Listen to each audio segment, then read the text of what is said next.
Last session of the morning of day 2. We've looked, and Simon and Graham were touching on the products as well in there, but we haven't really looked at the brand and product and that relationship between consumers, the brands and the products, and responsible advertising. So that is what we're going to do now. I'd like to welcome back to the stage a friend of mine, our global CEO, CMO expert. It is Andrew Warner. Oh, come on, you can do better than that. Yeah, come on. It's lunch soon, be happy. Well, it's good to see you all again. Apologies for those who didn't like me last time. I'm back. So, we're talking a little bit about the love-hate relationship that consumers have with products and with brands.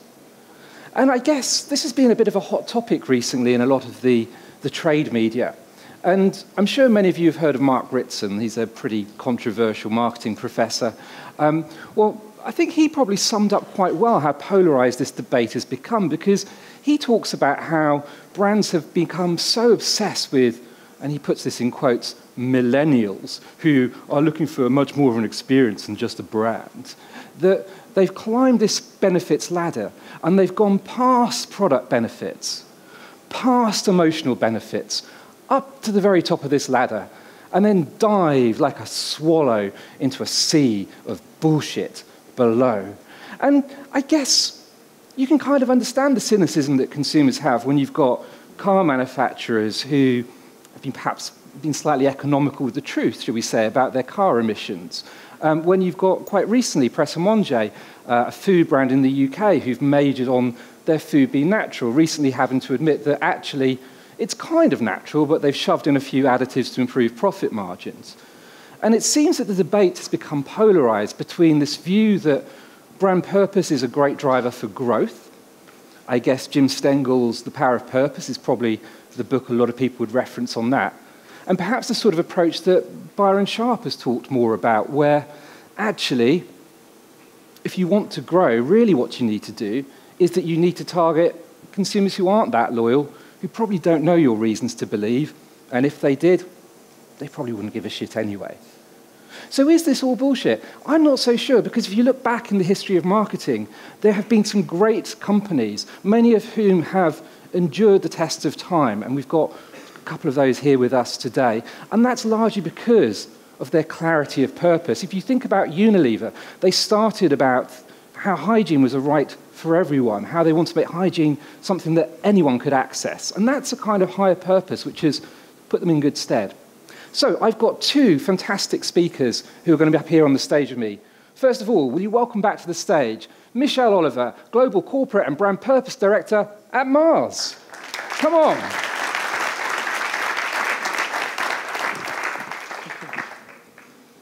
Right. I don't know how many of you are British, but whenever I think of the Guinness World of Records, there used to be a show on TV in the UK called Record Breakers, and there was a guy called Norris McWhirter, and he famously had a slot called Put Norris on the Spot. Well, I'm going to be a little bit more generous today with Sam.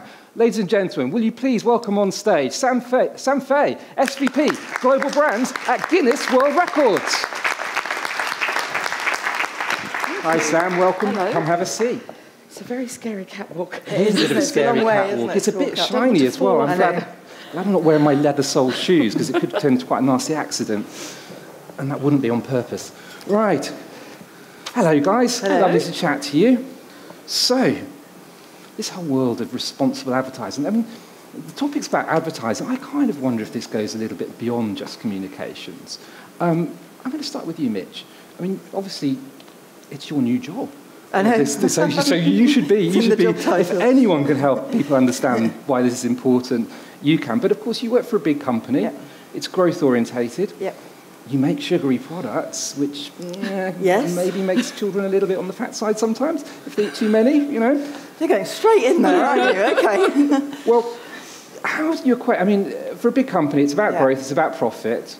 Purpose by its very nature is altruistic. How do you sort of square that circle? Okay, so I don't think purpose by its very nature is altruistic, actually. I think it can have a commercial imperative. Yes, we're a big corporation. We make everything from pet food to Snickers bars, M&Ms, Uncle Ben's rice, and many other things you wouldn't imagine, Wrigley chewing gum, etc. just to be very clear, we take our responsibility as a manufacturer of snacks and treats very seriously. We have a marketing code and we don't advertise. We were the first corporation ever to commit to not advertising to children, actually, and that was, well, I remember because it was the same year my son was born, and he's 10 now, and so it was 10 years ago, 2007. So it is, I think there's two sides to this story. There's responsible marketing, which is all about ethical, transparent. There's been a lot of talk about transparency, doing the right thing, and then there's purpose marketing, and that for me is how do you leverage that wonderful sweet spot between doing something positive in the world with driving growth. And you know, we're not an NGO. The story I often tell of how I got into this is my partner works for Oxfam. And when my son was about, I think he must have been about 6, someone said to him, "Oh, what does Mummy do?" And I was in the chocolate business at the time, and he went, "Mummy makes choc-choc," which I thought was quite cool, isn't it? It's quite cool. And then they said, "And what does Daddy do?" And I heard him say, "Daddy feeds the poor, starving babies with a spoon." So he obviously had this image, and I was like, and I thought, do you know what? I know the values of Mars. That's why I've worked there so long. I want us to be more on the front foot about how we do business, from the supply chain through to how we market our brands. And so I can talk about it till the cows come home, but I'll shut up now. So for me, it is not altruistic. It is a commercial imperative. Makes a lot of sense, and that's a great explanation. Thank you. So, Sam, yes. Guinness World Records. I did work with Norris for 2 years. Did you work with Norris? I'm so jealous. Yes, I did. I'm very jealous. And he did know the answers to every question. That's I might amazing. not be able to do that today. You know, but most I'll of do this my audience best. are too young to even know what we're talking about, No, even if but they're it's from fine. the UK. But Guinness World Records, I mean, I grew up watching the show, and Guinness World Record book used to be how it was described. It was a physical book which you went to a bookshop and you bought. I guess that's kind of a category which is, we were talking about disruption earlier, has probably gone through a lot of change. I mean, the world of publishing, as we know, has gone through a lot of change. Do you think purpose in your advertising, in your communication, can actually be something that brands can use to give themselves a sort of pole star to aim towards, which almost takes some of the sort of heat out of being too reliant on a particular channel or a particular media, almost sort of future-proofs them, if you like? I feel very passionately about this in terms of brands have got to have a purpose. And I'll be very honest, because I was inspired earlier. You're talking about honesty and sharing stories.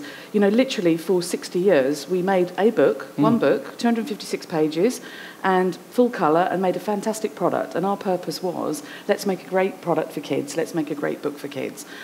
It was only when our business was in trouble, which often happens, you know, publishing, not the easiest business to be in, retail, not the easiest business to be in.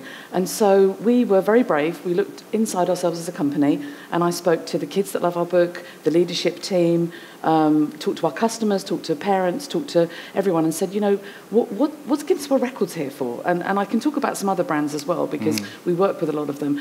But what is it that inspires people? And we actually boiled it right down to, you know, people want to be either the best in the world at something, or at least watch someone, you know, like watching Usain Bolt, be the best in the world at something. And so for us, we've literally, in the last 6 years, built all of our purpose around inspiring people and inspiring the potential in others.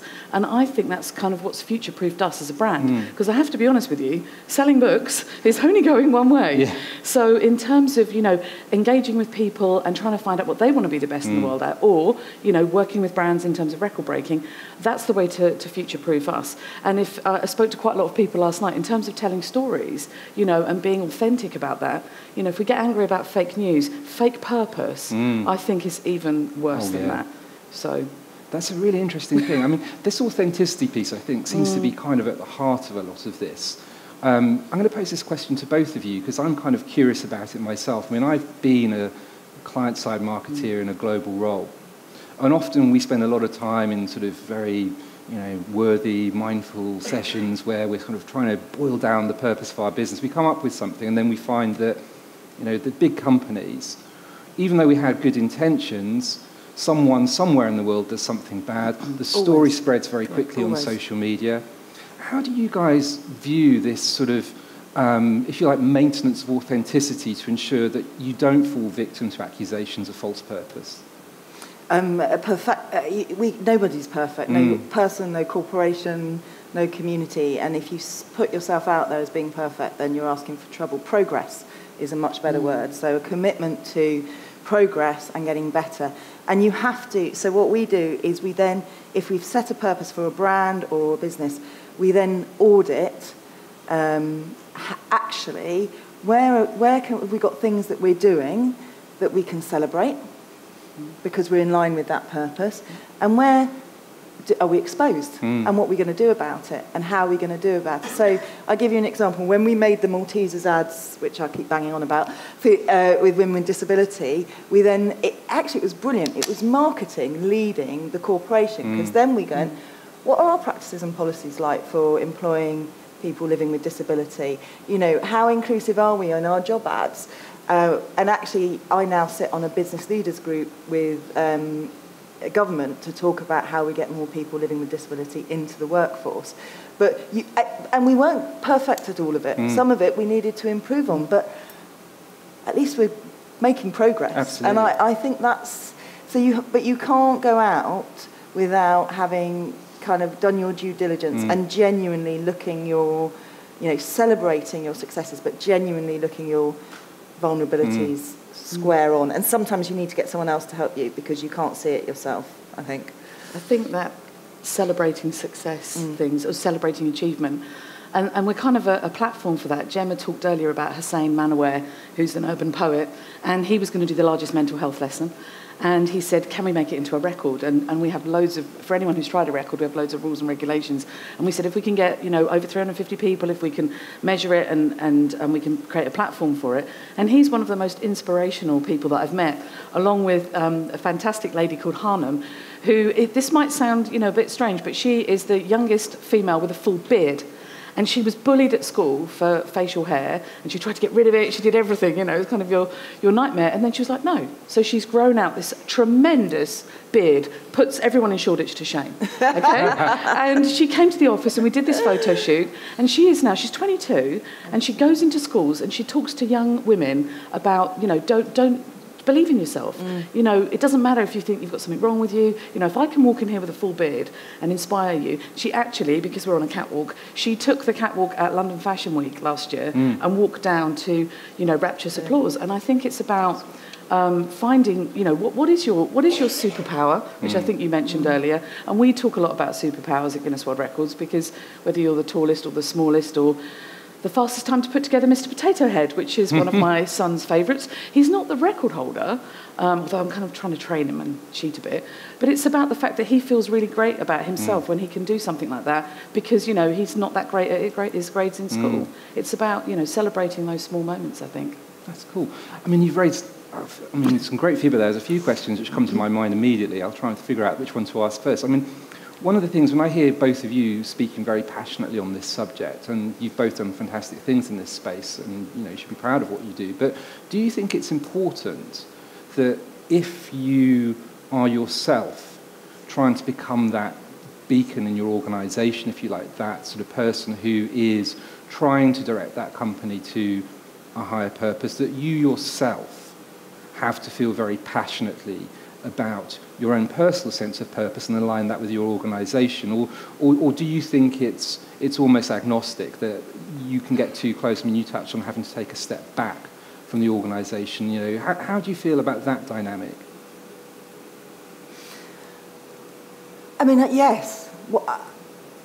For me, the turning point, so on the personal level, was, I joke about that conversation with my son, but that was a bit of a turning point and a bit of a moment. I'd hit 40, I dyed the hair, got the tattoo.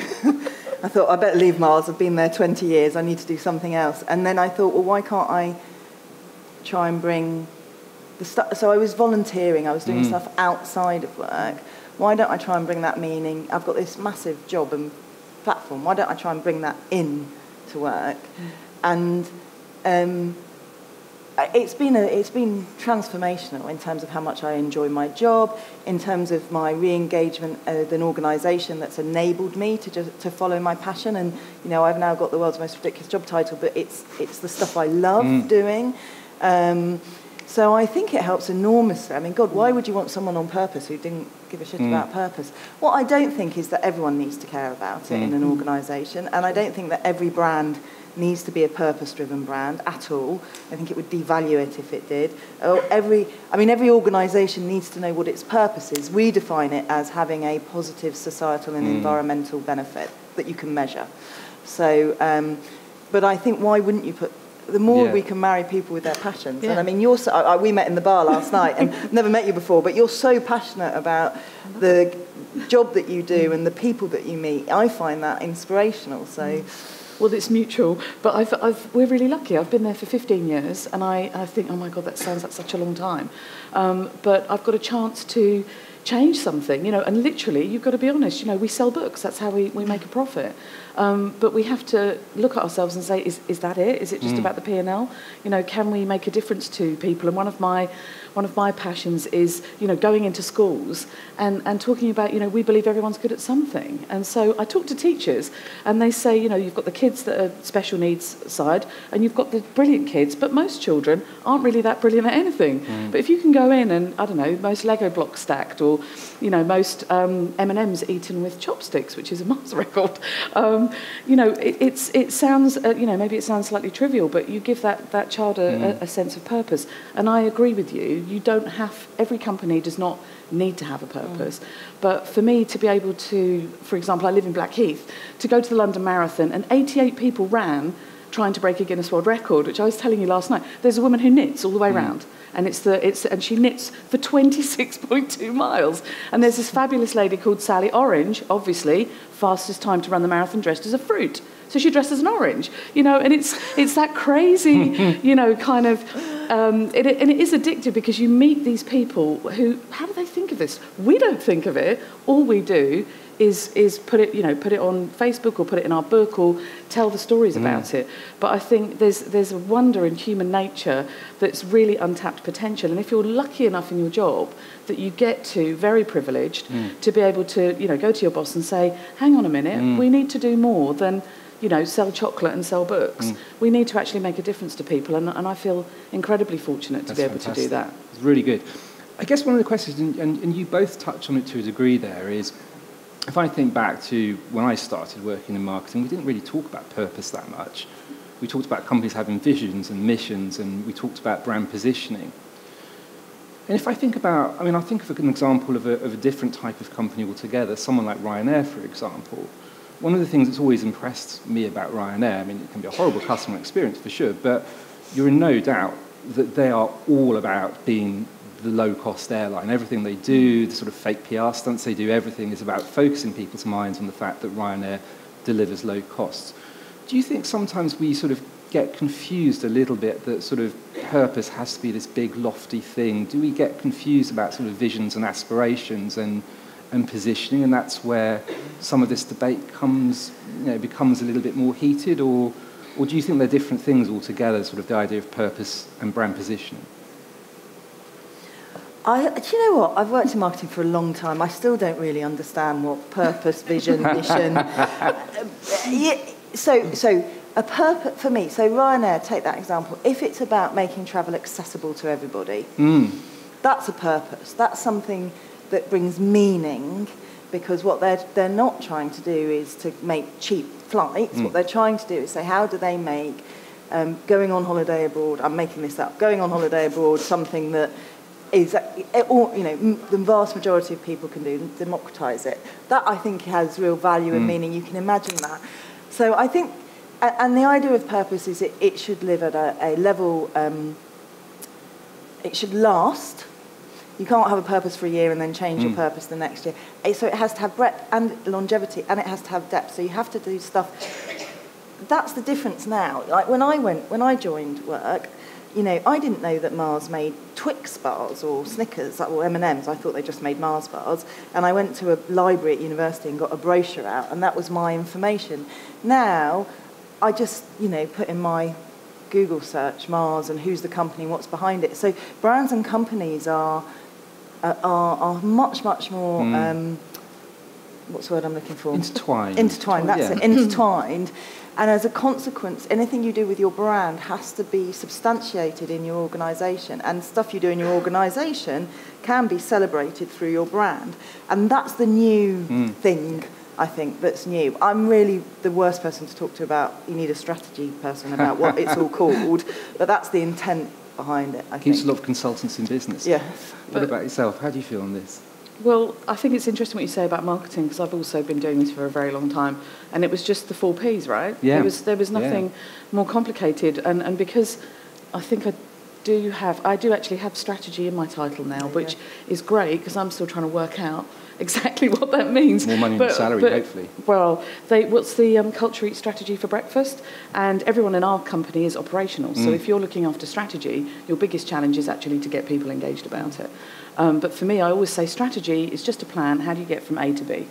And keep it as simple as you can, because otherwise you get wrapped up in the whole kind of marketing bollocks, basically, which I shouldn't say. But you've got to keep it real. Connect with the people with the right products and the customers. So Ryanair, you know you're going to have, as you say, it's a cheap flight, but you get to go to Spain for the weekend or whatever it might be.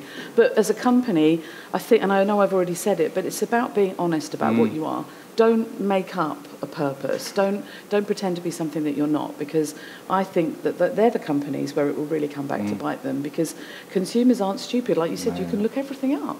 And so you can go back behind the company and say, but you don't really do this. You don't really give this money to charity, or you don't really believe in this. You're just saying this to engage with the consumer. I don't think people will put up with that anymore. Do you think some brands, not yourself, of course, but do you think some brands sort of think of purpose almost as kind of like some kind of repentance? We see a lot of companies who make a lot of hay out of the fact that they do stuff for charity. They do a lot of good work, but then they don't pay their taxes. Or their gender pay gap. The number of people who they're helping through their charitable work is a tiny, tiny fraction of the amount they'd be helping if they paid their taxes properly. I mean, do you think in this sort of age of social media, that's kind of where purpose has gone wrong? It's almost become like going to the confessional box at church. I call this the charity reality, because there's companies that are seen to do good and there's companies that actually do good. And I feel very strongly about it, because obviously lots of brands will come to us and say, we want to do something and have a platform for it. But for us, and we do accept, record ideas from anyone. But it's got to be, you've got to be true to yourself, because as you say, you'll be found out.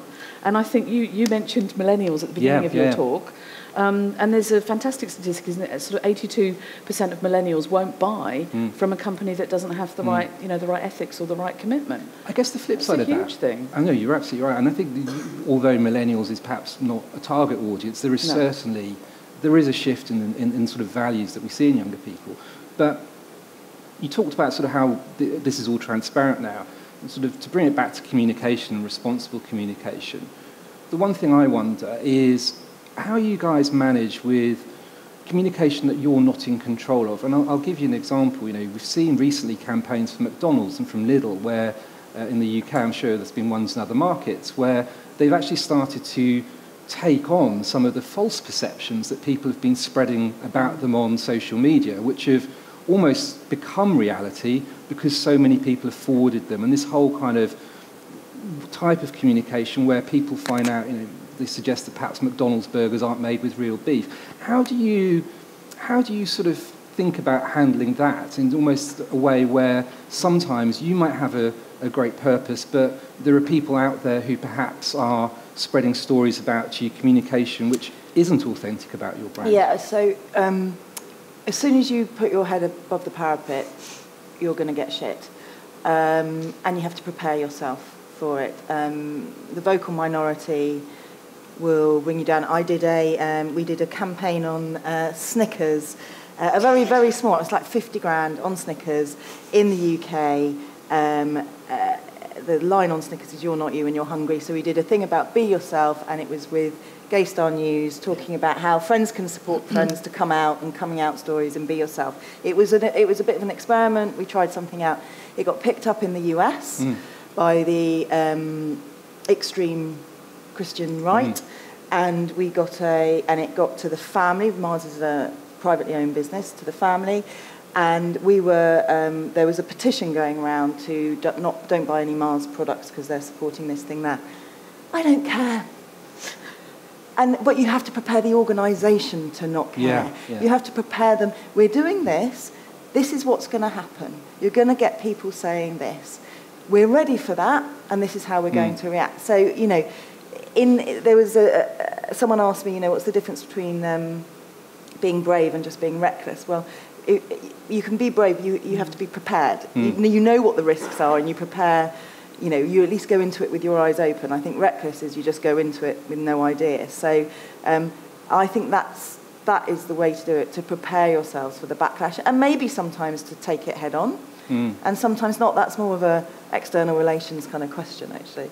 Yeah, and I think you've answered that. I mean, we have lots of claims of people saying that they're a world record holder, or that it's record breaking. It's got absolutely nothing to do with us, and it can be brand damaging. And I'm a bit like you. It's like, I don't care. We know what we've done. Yeah. We feel secure in our procedures. We've educated the company and how we manage for things like crisis communication. But I can't stop. It's generic. I can't stop companies saying we've done this, or this is the best in the world, or this is the worst in the world. I don't have any control over it. So, you know, as head of brand, I have to look after our brand and try not to listen to the rubbish out there about us. Makes a bunch of sense. Right. I think, because we've had to shorten the session a bit to make sure people get their lunch, we're actually on our time. But I wonder, do we have some questions from our lovely audience here on brand purpose? We're sitting between them and lunch. No, that's probably a bit ambitious, but this has been quite a hot topic recently. Is there anyone who's got any questions for these guys? I mean, you've got... There's one over there. There's one over there. And another one over there. Brilliant. We've got 2 questions. I can see someone over there. I can't see very well because it's bright lights. The lady with the blonde hair. Am I going that way? Okay. Hi, thanks for that. Sorry, I missed the beginning, so hopefully you won't repeat yourself. But how do you balance purpose and driving business objectives? So we often, you know, I work in a very commercially driven company, and we've got all these great ideas for purpose-driven projects, but if they don't deliver against the bottom line, they just get canned. So what advice would you give us? They do. We do get canned. So if you look at the results from Unilever, probably the most vocal out there talking about the brands that deliver against the Sustainable Development Goals. I'll talk on behalf of Unilever. You'll see that they are the highest growth brands that they have in their portfolio. We similarly have experienced that brands where we are purposeful, and I'm not talking like brand equity and stuff, I'm talking in-year growth. We get higher growth of our brands if we do a good job. I mean, you can do a bad job of purpose as well. If you do a good job of purpose, then we do of those that aren't. So I think you have to stop seeing them as being in conflict with each other. It's not CSR. It's a platform to bring creativity, insight, and connection with your audience to your brand to help to drive growth. That would be, and there's a wealth of there's a wealth of information to help support that case. I'll just add to that is my daily battle. So I feel your pain because, you know, we're a small company and we've got to hit our targets. And so I think it's important that the person that's looking after strategy or brand purpose has got a seat at the leadership table, that it's not seen as PR, it's not seen as something that should be in the corner. And all I'd say is you just have to keep fighting to keep it on the agenda because the results do prove themselves over time. Yeah. But getting started and getting the company's interest in that, I think, is quite difficult. So, but good luck. Keep going with it. Yeah. Brilliant. Thank you. And I can't see, there's a bright light there, but was there a question over there? No, he's run away. He's run away. Brilliant. Any more questions? Cool. Well, I'm not going to delay you from your lunch any further because I'm going to be the most hated man in this room if I do. But please, ladies and gentlemen, before you go, can you give a big round of applause for these 2 amazing people here on stage? Thank you very much. Thank you. Thank you. That's good. Thank you very much, guys. Andrew, great comparing as well. Thank you very much for that. Fella. That's perfect. Thank you, guys.